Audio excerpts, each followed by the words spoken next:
women, a lot of women will come to our clinic because they have symptoms of coronary artery disease, but they have not yet been diagnosed. And when we do imaging and we basically try to make the correct diagnosis. And for some of these women, they have clean coronary arteries, and these women are often have vascular dysfunction. So the director of our clinic, Jennifer Trimmel, one of her research focuses is really on understanding a little bit more about women who have symptoms of coronary artery disease but have clean coronary arteries. The other person who's in our clinic, in addition to Jennifer Trimmel, is our nurse practitioner, Mary Najedli. And the program was initially formed by the two of them about 5 or 6 years ago. And Jennifer Trimmel's main focus is on interventional cardiology. So I'm going to talk just a review on the benefits of a healthy diet. These are all things that you know. Healthy diet helps prevent diabetes, maintains a healthy weight, helps lower our risk for stroke and heart disease, lowers our blood pressure, and can help control our cholesterol. But why is it so difficult for us to have a healthy diet? And one of the things that I think is really important to understand is there's a lot of individual decision when you talk about your diet, but also it's in the context of your environment. And we live in a really fast-paced, focused on convenience, that type of environment, and I think it has a lot of inherent barriers. Like, you have a lot of inexpensive, convenient food everywhere. You don't have to turn very far to see food, and it's really cheap. We're busy. We have children. We have jobs. We have family obligations. Maybe we take care of our ailing parents. There's just a lot going on in our life. Everything is supersized. Even if you wanted to buy something small, it's 2 or 3 times what it used to be decades ago. We now can, have, in addition, with sugar sweetened beverages, they're inexpensive. There's just a huge variety. And modernization has helped us become more and more sedentary. So we have cars that we can sit in, computers that we can look at for a long time, televisions that we can sit in front of and relax. And then airplanes allow us just to travel, again, just helping us just maintain a more and more sedentary lifestyle. Many of us commute. And all of this causes a huge amount of stress. And so stress, it turns out, looks like, in addition to the direct biologic changes that can occur in our body, it actually looks like it changes our behavior as well. And so there are many people who will come and tell us that they eat when they are very stressed. And we call this stress eating. And this is really when you're trying to eat to feed your stress. And this can often lead to overeating. And so one of the main things is really understanding what your triggers are if you do stress eat. And knowing what your triggers are, instead trying to choose a healthier option, like taking a walk outside instead of eating. For me, it's having a cup of tea. Just the notion, even if I can't finish it, if I even try to prepare the cup of tea, it helps relax me. And then, or being able to handle your stress in a different way other than eating. And so Dr. Sears will really touch on this at the end. And there's definitely evidence in the research, there's research to support the fact that stress affects our food choice. So this is a study that I'm going to talk about briefly. It came out of the UK. And what they did was they took 68 volunteers and broke up into 2 groups, a control group and a stress group. And the stress group, they were told that they needed to prepare and give a 4-minute presentation. They were given 10 minutes to do the preparation, and they were fed. They fed a meal. So they came in hungry, they did their 10-minute preparing, and then they were offered a different variety of food, including salty food, sweet food, high-fat food, low-fat food, bland food. And then the researchers basically recorded what they ate. The control group, on the other hand, they came in hungry. They instead, for 10 minutes, relaxed. They basically watched something not stressful, and then they were fed a meal. And again, they recorded what they ate. And so and we're just going to look at some of the data here, and they broke up the stress and the control groups into low emotional eaters and high emotional eaters.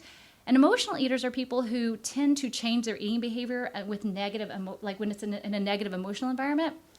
So if you look at the stressed group, what's interesting about this is if you compare the high emotional eaters with the low emotional eaters, you can see that the high emotional eaters eat twice as much sweet and fatty foods compared to the low emotional eaters. And then when you look at the control group, there was really no significant difference between the high emotional eaters and the low emotional eaters. And what I also found interesting was comparing the control and the stressed group. The high emotional eaters, it looks like they just ate more. So it changed not only the fact that they chose more sweet and fatty foods, but they look like they ate more. And so again, stress, it looks like it probably damages our health, in part through just having we make unhealthy food choices. And it turns out women, they scored higher on this emotional eating than men did. And so that's also something to recognize. Oh, I have 4 minutes. Oh, you're my, okay. Okay, so even though I talked about technology and how technology has sort of changed many of the things that we do, made us much more sedentary, it has benefits. It turns out we are trying to use more and more apps in how we counsel patients, because it turns out diet and exercise apps are a really good way, and a very low-cost way for us to track what we do. It helps us become more mindful. We can really look at portion sizes and calorie differences, and we can really track our calorie balance. And of course, using apps is much easier to track things than by hand. They have community forums, and a lot of these apps have many different features, but you just mix and match what you like. And just to talk about the fact that there is a connection between tracking and weight loss. And so this is the weight loss maintenance trial. There are 2 phases to this trial. Phase 1 was the weight loss portion, and phase 2 was the weight loss maintenance portion. So what this particular study did, it took 1685 adults and basically engaged them in 20 different weekly group sessions on teaching them how to eat healthy, portion sizes, and exercise. And this graph is looking at the food records that they kept, how often they did food records per week, and the weight change. And so you can, in the different lines, represent African-American men and non-African-American men and women. And so you can see, if you look at this, that for people who had more food records per week, they lost more weight. So that's pretty evident there. And then what they did was they took 348 of the people who lost at least 4 or more kilos in that first 6 months, that weight loss portion, and they taught them how to use this interactive behavioral website. And this website really engaged them on tracking their weight. They had ways to taught them how to set goals or motivational modules, all these different things to engage them. And they broke these folks up into consistent users of the website, sometimes user and minimal users. And then they looked at who regained the weight and how much of the weight they regained. So you can see that the people who were consistent users were able to maintain more of their weight loss than the people who were minimal users. And so in addition, the consistent user group, they were much more likely to be older, non-African American, and more educated. And so they also said that, they also noticed that if you just, the number of logins, the minutes that you spent on the website, the number of weight entries that you made, your exercise entries, and just the time you spent on the website, those also were associated with less regain of the weight. And so I'm going to share just 3 apps that are very commonly used. One of them is Lose It. And these apps will also be located on our website, so you guys can take a look again.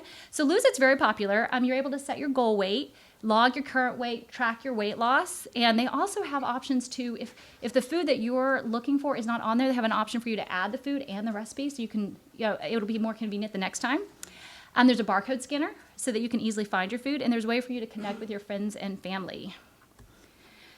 My diet diary is one that has been reviewed as being very, very user-friendly. And a lot of these interfaces, for you will either like or dislike them based on how easy they are for you to use. This one also allows you to track, in addition to your food, your exercise and your weight is your water intake. And it calculates your calories burned depending on your basal metabolic rate and also the exercise that you do. The third one is Livestrong Calorie Tracker. So this one's associated with Lance Armstrong. And this one is not free. The first 2 were free. So this one's $2.99. They do have a free online version called My Plate. And this is, I think that this is one of those that's just backed by, a really trusted name in fitness. And they've got, and so this touted as being, easier for tracking your exercise than your food. And there's apparently a very strong motivational community behind this one.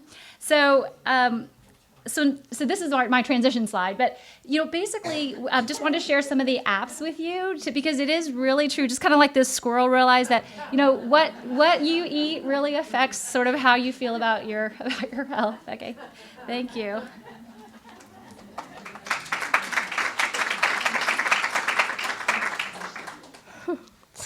Good afternoon. I'm going to talk about exercise as a priority in your life. So if you could go to the store, would you buy this pill? A pill that could reduce your risk of cardiovascular disease, increase your energy, improve your mental health and mood, control your weight, help you sleep better, improve your confidence and self-esteem, improve your mental capacity, strengthen your bones and muscles, improve your ability to do daily activities and prevent falls. In addition, increase your chances of living longer. If you could buy this pill, we would all run out and buy it, right? The bad news is the pill does not exist. The good news is that it's exercise. We can all gain these things by doing exercise regularly. So the real question is exercise something that you want, that you really want, and the benefits of exercise? If you don't want it, it's your choice, it's fine, but you realize that you will be at risk for poorer cardiovascular outcomes as well as poor outcomes in general. And if you do want it, you should make it a priority, and there's really no excuse. You can't say, I'm in no shape to exercise. Just get out there, move. So a lot of patients ask me, how much exercise do I really need? And so this is published by the Centers for Disease Control and Prevention, the CDC, and it basically gives you several options for your exercise regimen. So you could do 150 minutes of moderate intensity aerobic activity every week and muscle strengthening exercises on 2 more days on the same day or days a week that you're not doing the other aerobic activities. Or you could do 75 minutes of vigorous intensity exercise every week, and in addition to the muscle strengthening exercises. Alternatively, you could do an equivalent mix of moderate and vigorous intensity activity in addition to the muscle strengthening exercises. So what is aerobic activity? Well, it's basically any activity that get you breathing harder and your heart to beat faster. So moderate intensity activity means that you're working hard enough to raise your heart rate and break a sweat. So on a 10-point scale, that's about 5 to 6. However, you have to remember what's moderate for one person may not be moderate for another person, depending on your health condition, depending on what shape you're in. One way to tell is for you to be able to talk during this activity, but not sing your words to your favorite song. So in general, most things like walking fast, for most people, doing water aerobics, riding a bike on level ground or with a few hills, playing doubles tennis or pushing a lawnmower, those are types of moderate intensity activity levels. How about vigorous intensity? Well, that means you're breathing really hard and really fast. Your heart is pretty much racing. And on a 10-point scale, that's about 7 or 8. So if you're working at this level, you won't be able to talk more than a few words without pausing for a breath. For example, like running up that dish, if you ever run up the Stanford dish, that takes a lot of energy. And I can certainly not walk up and run up that hill without pausing before I talk to somebody. So that's like jogging or running, swimming laps, riding a bike fast or on hills, playing singles tennis, playing basketball.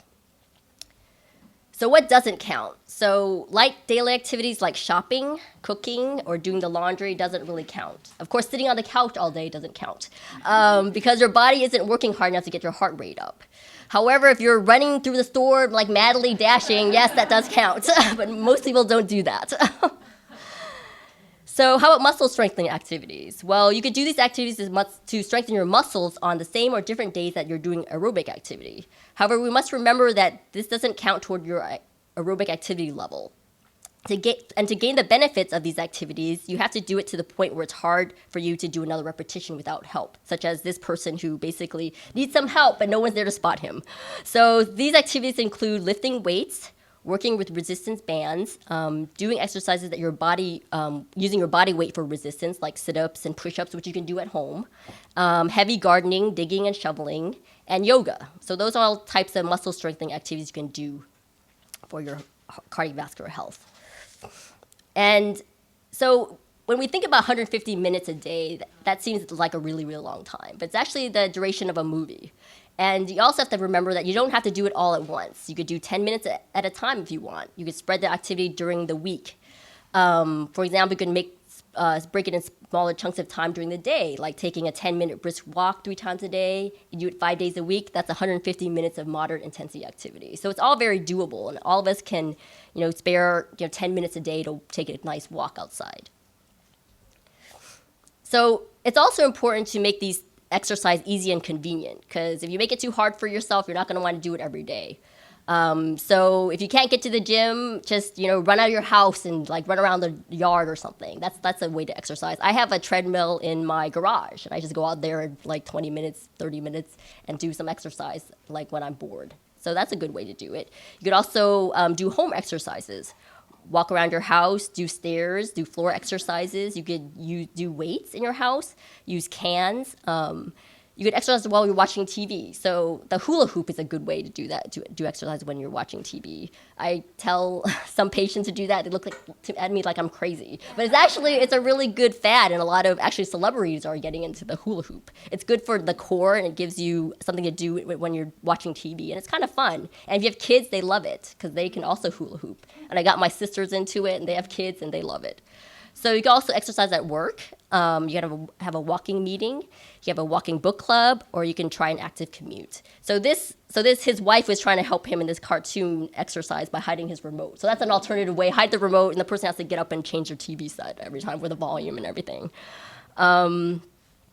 So Sandra touched on technology. So technology is also important because it can help you do these things. There's a lot of apps online. You can have a pedometer, and that promotes a program that promotes 10,000 steps a day. It's like an step log that logs every step you do. And if you walk 10,000 steps a day, you can lose weight. And I saw on Yahoo this morning, Yahoo News, I don't know if you know the comedian Monique. She actually did 10,000 steps a day, and she lost 50 pounds. Wow. I was like, wow, that's relevant to this talk, so I'll mention it. Yeah, so I was pretty amazed by that. So it actually works if you get up and do something. So other technology you could buy is Fitbit. This is a wireless device that costs about $60 to $90, and it tracks your activity levels and your duration, your intensity. It also tracks the calories burned and also tracks your sleep cycles. So it's kind of like an all-in-one health tracker, if you will. And if you don't want to buy anything, there's MyFitnessPal, and this analyzes food and also analyzes your activity level. It provides an analysis of breaks down food according to calories, protein, fat, and carbs. It gives you a way to look up foods. Has a database with over 1.5 million foods on it that you can type in. I was typing in something yesterday, and it had a recipe in all recipes. If you use all the recipes, and it came up all the ingredients and what they equal in terms of protein, fat, and carbs. So it's pretty useful. It also has a barcode scanner. It also has a database of exercises. So, for example, if you weighed a certain amount of pounds and 150 pounds, and you ran 2 miles, it gives you how many calories you burned. Of course, it's an estimate, but it gives you sort of roughly how much you would burn in calories. There's also a discussion forum, like a community that you could talk to. The only downside is not that visually appealing, and they do have ads because they're free, so they have to make money somehow, so that's how they do make money. But all these things are available to you, and I think the important message is to get out there, get off the couch, get out there and move, do something, use technology, call your friends, exercise with your children, do something. And I think that is what we forget, that we think it's takes 2 hours a day, but it really only takes 10 minutes a day. So I'm going to turn it over to Catherine, and she's going to talk about.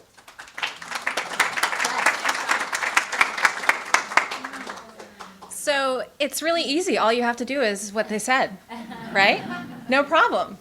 So before I go into talking about managing stress, I just want to mention that, as you're sitting here and listening to all these recommendations, it's really a good idea to pick one thing to start with. And a rule of behavior is pick one thing, establish that behavior for 3 weeks. If you've been able to do that, then consider working on a second thing. But don't set yourself up to try to do all of them at once. It's going to be very disappointing. So I'm going to talk about stress, and this is an important issue in our clinic. A lot of patients that come through the Women's Heart Health Clinic are struggling with stress, and I'll give you some statistics about stress and heart disease. Just first, a definition of stress. Any event that prepares your body for fight or flight, kind of like my body's doing right now. Anytime the external demands on you really exceed your personal resources, so perhaps you're stressed not because it's something that would normally be stressful, but because you're depleted, you're really tired out, and so something that wouldn't normally be stressful is. And any significant change to which a person must adapt. We really don't do well with change in general as a species, so even positive things can actually be stressful for us. So it's good to be aware of what are the stressors in your life and what are your big stressful events that you're trying to manage. we all experience stress at some time or another, and it's also a good idea to be aware of which types of stress, which symptoms present most commonly for you. So for some people, it's the cognitive symptoms. My mind is racing, I can't concentrate, I can't remember anything, I'm worried all the time, and I can't make a decision. For some, it's physical. Some people don't even really know that they're stressed in terms of insight. They just feel really tense, or they start having physical symptoms like headaches. Sometimes chest tightness and chest palpitations can be associated with this. Stomach pain, feeling nauseous.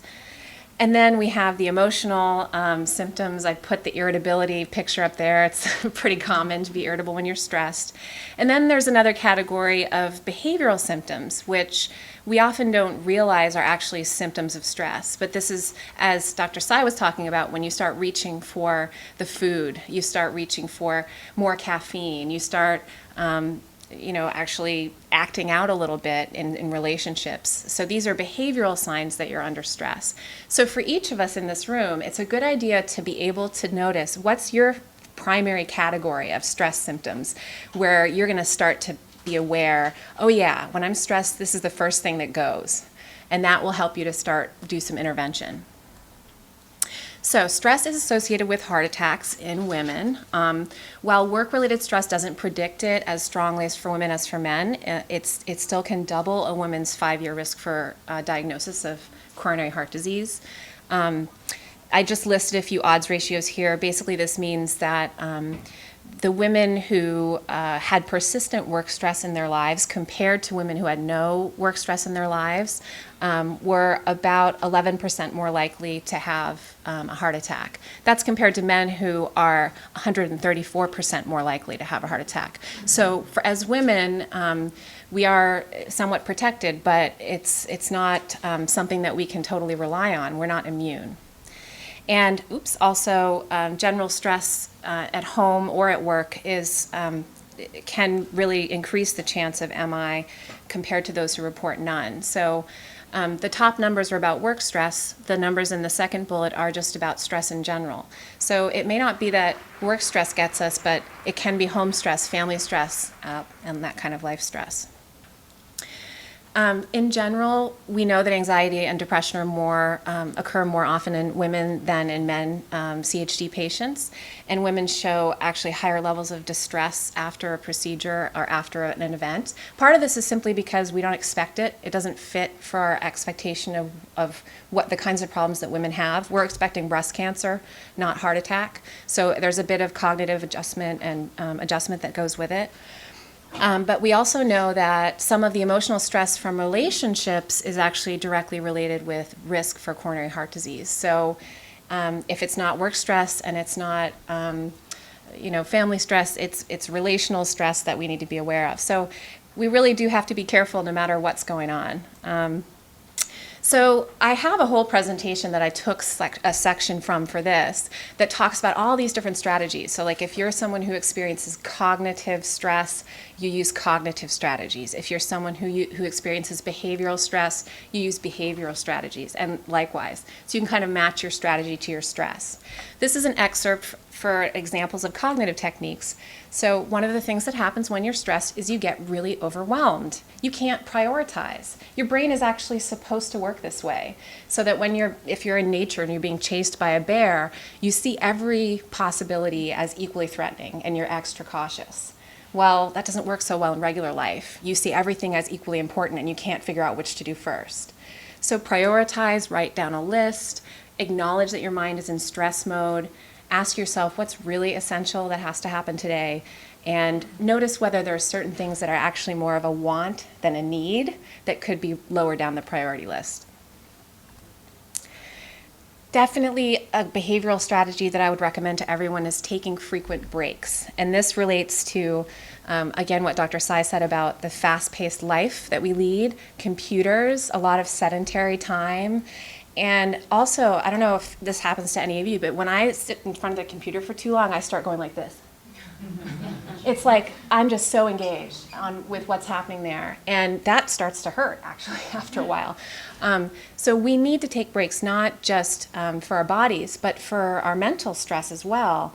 We need to actually detach our cognitive energy from that stressful work thing or that stressful family thing or whatever it is that we're focused on, and get a broader perspective. So take a break, maybe focus on how your body feels. Oh yeah, remember you have a body. Be social, talk to someone. That's a great stress reliever.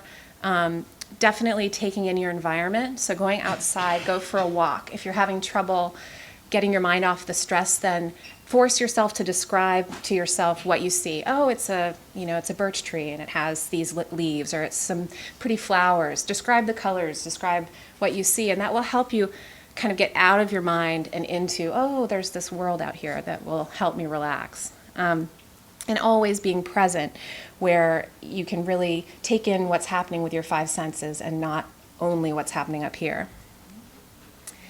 So as I lead into talking about some apps that you can use for stress reduction, I just want to make mention of the fact that apps are actually behaviorally a really wonderful tool, because they incorporate these particular human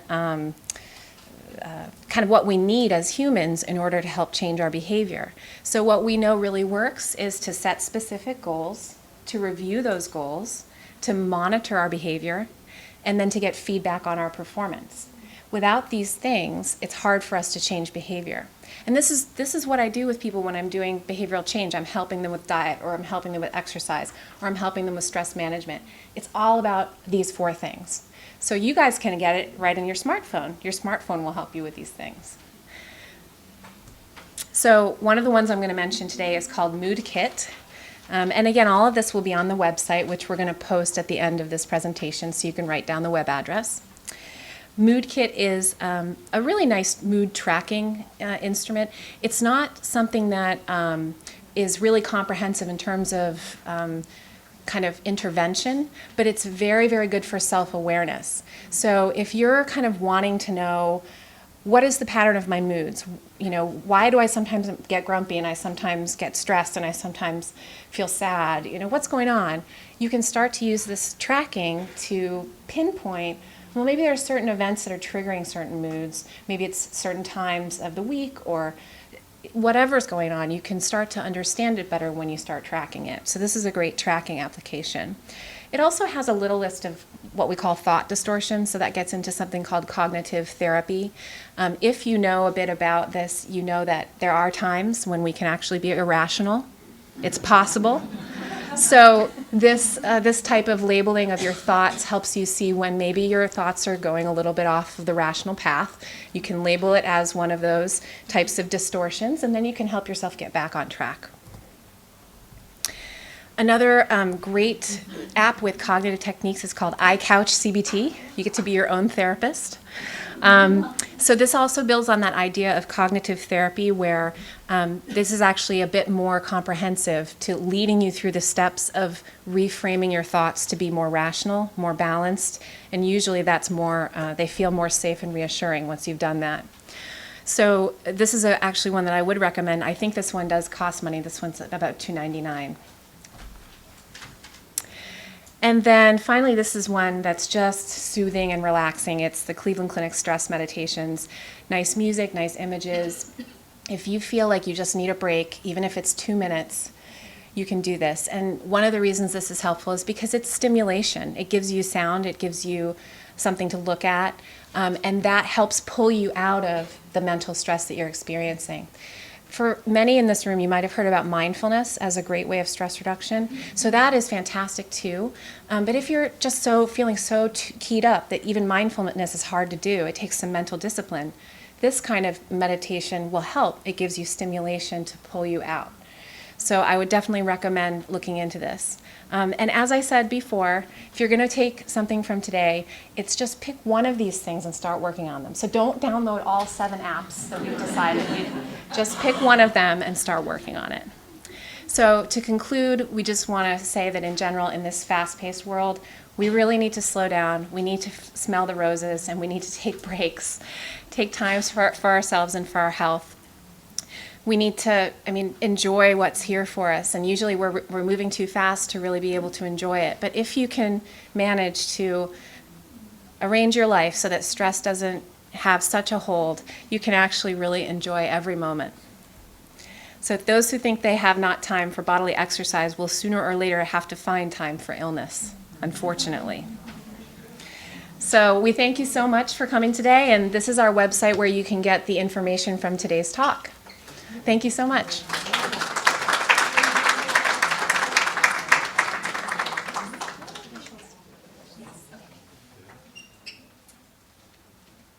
So we'll take questions. Yes? You went through these things very fast, and Yes. I know there's a reason for that. But did I understand correctly that that the message we should take home is that exercise, whatever you choose to do, can be done in small pieces? No longer are we in that you must do 30 minutes a day stuff? Is that correct? That's correct. So 10 minutes at a time is fine, as long as it accumulates to 150 minutes a week. It's the total that's important, It's a total. not the pieces. Yes. Well, that's an improvement. Yeah. Is that a new theory or? It is. It's something that's been coming out in the research. It's people are really seeing that there are benefits to just the cumulative amount of exercise as opposed to you having to do it in very large chunks. Are there more benefits to the large chunks? The more you exercise, the more health benefits you get. But you're again talking total. Yes. Cumulative, yep. Cumulative. Yes. Yeah, so it's probably dose. There's a dose response. So like the more you exercise, the more benefit you get. But it does not have to be done in large chunks. It can be done in small intervals. Yeah. But remember, you have to get your heart rate up. So it can't be, yes. So the answer to that is yes and no. Yes. Yes. This is a little bit more technical, and I'm not sure if it fits in here, but I'm curious that when you evaluate women for cardiovascular disease and risk and all that, do you have a different endpoints versus men, different targets on lipids and how you would, when you might suggest a statin? I mean, are there differences between men and women that way? Oh, so there are some differences. So for example, with cholesterol, our target for women, their HDL is 50 and above. For men, it's 40 and above. In general, weight targets are the same. Waist circumference is different. So men are allowed to have a larger waist circumference. But otherwise, blood pressure, glucose, the minutes we recommend for exercise, diet, they're all the same. Mm-hmm. What about an LDL? LDL is also the same. And the LDL target is very much based on your other risk factors, family history, whether you have high blood pressure, glucose, things like that determine what your LDL target is, but not your gender, not your sex. So aspirin is also somewhat controversial in women because they have a higher bleeding risk. So, Could you say something about sugar? You mean eating sugar? Okay. avoid it. So, I would say that processed sugar, table sugar, that type is definitely something that should be limited. For a lot of people, especially if they have metabolic challenges, things like processed sugar, processed carbohydrates, those simple carbohydrates are not very easy for you to metabolize and are definitely going to be challenging for your body. So in general, I would say limiting that. And sugar also comes in other forms, fruit, for example, and whole grains. And so they have additional extra benefits, and also they're not broken down by your body as quickly, so they are not as challenging to your body to process. There's a question over here. Oh, can I ask something? So also, we have to remember about the sugar issue. I think a lot of times these days, a lot of people try to eat low-fat foods, but when they look at the contents, it's a lot of sugar in it. So you should really avoid foods that say low-fat and have a lot of sugar, because the sugar will turn into fat when it's processed in your body. So, yes? This is more technical. If somebody, can I reach out to you if repair or replacement of the microvalve is a result of chemo? So can I, you deal with it also? Microvalve replacement? Oh, so we see patients who need mitral valve replacements, and we refer you on to our cardiothoracic surgeons. But I start with your department. You should be evaluated by a cardiologist probably, and you should be evaluated first, and then appropriately referred. Okay, got it. Thank you. So then I'd just like to follow up on the aspirin. So do you recommend daily aspirin for women? Who wants to And take if that? so, what's the dose? So we had our journal club on this recently. Yes. So it is definitely a controversial topic, aspirin in women. It's controversial because there's a little bit of debate about when to start and if to start for women. In general, women with primary prevention, they do not get the same benefit as men. This is basically in terms of using an aspirin to prevent a heart attack. What women do seem to get a benefit from is prevention of stroke with aspirin. I would say women who are less than 65 years old, generally we would not recommend aspirin unless your risk for stroke was very high, but it would not be used for preventing heart attack unless you already had a diagnosis of coronary artery disease, in which case we put everybody on aspirin for secondary prevention. So it's 65. 65 and above, I think, is when it's sort of a cutoff at which it would make sense potentially for a lot of women to be on aspirin, but not all women. So very elderly women, the risk of GI bleeding exceeds the benefit of prevention from stroke. So if you're very elderly, you probably would not benefit from primary prevention with aspirin because of the risk of bleeding. Mine elderly. So there is, so it's around 80, but there is a chart that is published in the,